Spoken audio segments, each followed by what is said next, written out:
Cuando se hace mención de asesinos seriales, la mente nos lleva a recordar a Ted Bundy, Jack el Destripador, ¿por qué no? Jeffrey Dahmer, Charles Cullen, el monstruo de los Andes, entre otros. Pero, ¿quién dice que la historia mexicana no cuenta también con este tipo de psicópatas? El primer asesino serial del cual se tiene registro en nuestro país fue el temido Chalequero. Ultimó a 20 mujeres entre 1880 y 1888, todas sexoservidoras, a las cuales estrangulaba para luego dejarlas acéfalas. Su historia está contenida en el primero de 4 volúmenes del Libro Rojo, que es una compilación de crímenes y criminales famosos en la historia de México.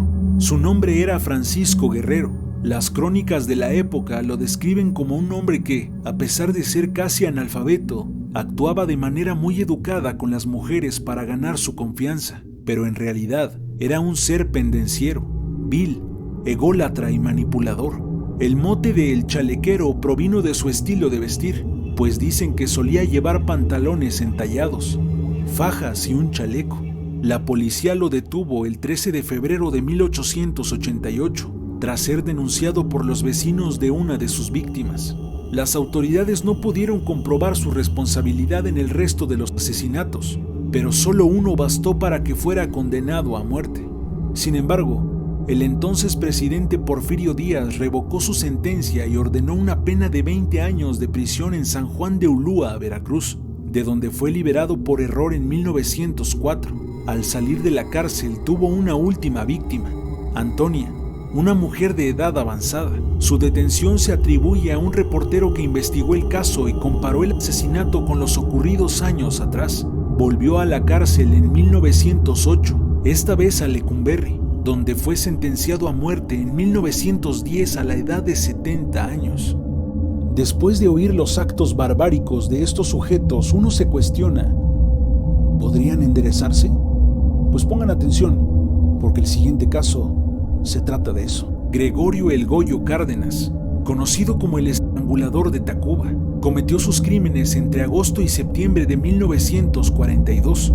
Sus víctimas fueron una compañera de la carrera de Ciencias Químicas y 3 vendedoras de placer. Incluso la película de 1973, El Profeta Mimí, protagonizada por Ignacio López Tarso, está basada en el estrangulador de Tacuba. Con aquellas mujeres mantenía relaciones y después las ahorcaba, para finalmente sepultarlas en el jardín de su casa. En el 42 confesó sus crímenes luego de que su madre lo internó en un hospital psiquiátrico. Preso en Lecumberri, Goyo fue un personaje singular en la cárcel. Asistió a clases de psiquiatría, recibía visitas familiares, sostenía relaciones con enfermeras e incluso tenía licencia para salir cuando quisiera. Obtuvo su libertad en 1976 por un indulto del entonces presidente Luis Echeverría, y ese año la Cámara de Diputados le rindió un homenaje por ser un ejemplo de readaptación social, ya que durante su estancia en prisión aprendió el Código Penal y se convirtió en abogado de otros internos.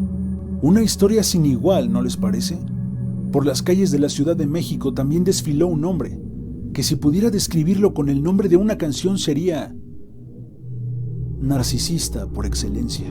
Macario Alcalá Canchola. A este hombre solo pudieron comprobarle el asesinato de 2 sexoservidoras, pero siempre hubo la sospecha de que mató a 12 más, por lo menos. Sus crímenes ocurrieron en la década de los 60 en la Ciudad de México, y la prensa lo llamó el Jack mexicano, porque él mismo se identificó así durante su juicio. Procedía de una familia de escasos recursos.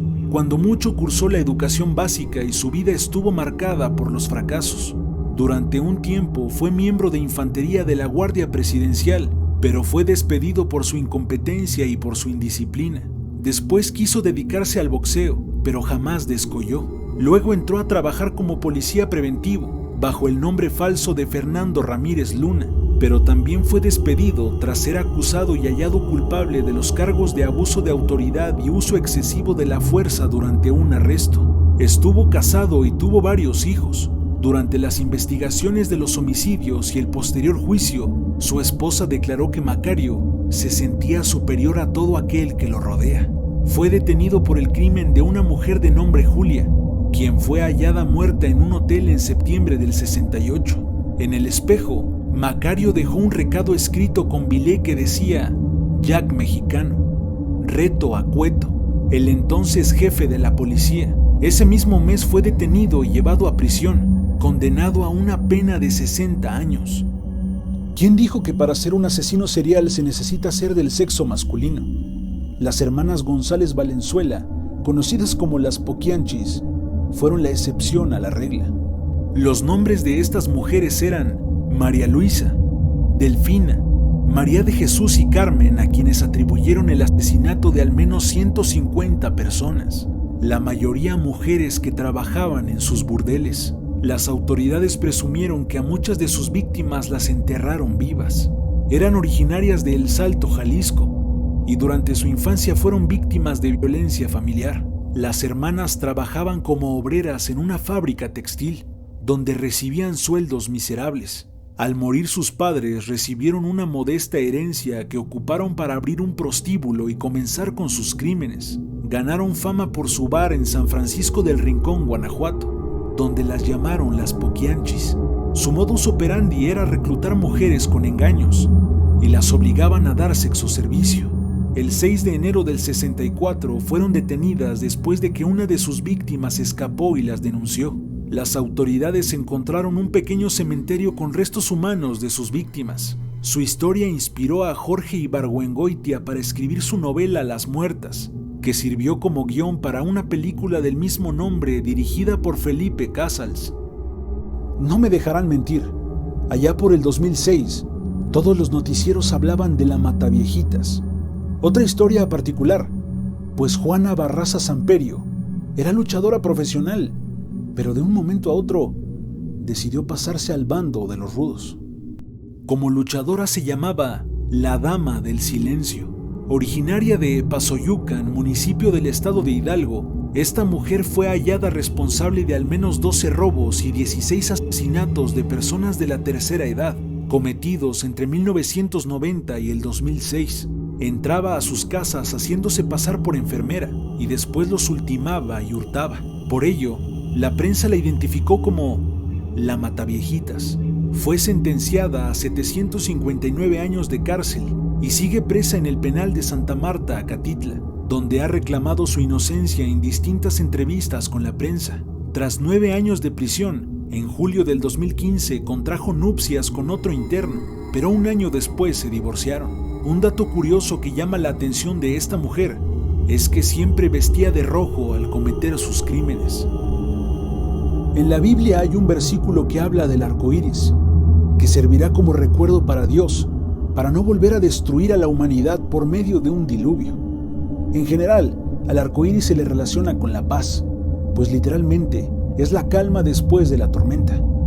A Raúl Marroquín lo apodaron el asesino del arco iris, y créanme, no por sus acciones benevolentes. La homofobia mata. En el año 2005, una ola de homicidios sacudió a la Ciudad de México. Los crímenes eran característicos por la orientación sexual de las víctimas. Todos eran homosexuales. La prensa bautizó al autor como el asesino del arco iris, haciendo alusión a la bandera de la comunidad LGBT, pero el apodo como mejor se le conoce es el sádico. Algunos medios afirmaron que el sádico era una persona con una homosexualidad reprimida. El asesino del arco iris abordaba a los hombres en bares de la zona rosa, en el centro de la capital, para después indagar si sus familiares podían pagar un plagio. Si resultaba, el plan continuaba como secuestro. Si no, simplemente los mantenía cautivos y finalmente los ultimaba. Colocaba los restos en valijas que abandonaba en las inmediaciones del metro Chabacano y la colonia Asturias, praxis que facilitó su captura. Antropofagia, acción o costumbre humana de comer carne de seres de su misma especie. En un recuento como este no podía faltar un caníbal, y es por eso que este peldaño se lo tengo reservado a José Luis Calva Cepeda, apodado como el caníbal de la Guerrero. La infancia de este hombre no fue sencilla. Su padre murió cuando él era muy pequeño, y su madre golpeó y atormentó a sus 6 hijos por años. Además, los obligaba a decirle papá a todos los hombres que llevaba a su hogar. Cuando Calva Cepeda cumplió 7 años, sufrió abuso sexual. A los 12, Su madre, quien siempre lo maltrató física y psicológicamente, lo corrió de su casa, por lo que comenzó a vivir en la calle. Siempre fue un niño introvertido que, a pesar de todo, buscaba la aprobación de su madre, algo que nunca consiguió. Muchos creen que fue el silencioso rencor hacia su madre lo que detonó su odio hacia las mujeres. El conocido como Caníbal de la Guerrero se decía poeta, dramaturgo, escritor y actor. Escribió una decena de novelas y obras de teatro, pero su especialidad siempre fue la poesía. De hecho, durante una época se ganó la vida vendiendo sus obras, recitando poesía y monólogos en las calles de la Ciudad de México. Las autoridades lo encontraron culpable de 3 homicidios, el de su pareja, su exnovia y una vendedora de caricias. Pero no solo eso, se comprobó que este hombre degustaba partes de la humanidad de las oxisas, y por eso lo llamaron el Caníbal de la Guerrero, porque vivía y operaba en esa colonia. Fue detenido el 8 de octubre de 2007 y murió el 11 de diciembre de ese mismo año, a manos de él mismo. Personalmente no creo en la maldad. Creo en los desórdenes mentales y los trastornos que inundan la mente. Pero dime, ¿tú qué opinas? Y bueno, amigos, eso ha sido todo por hoy. Recuerda que puedes suscribirte, agregar tu comentario para decirme qué te pareció este video. De mi parte es todo. Ya sabes que yo soy Star Heavy. Nos vemos. Hasta la próxima.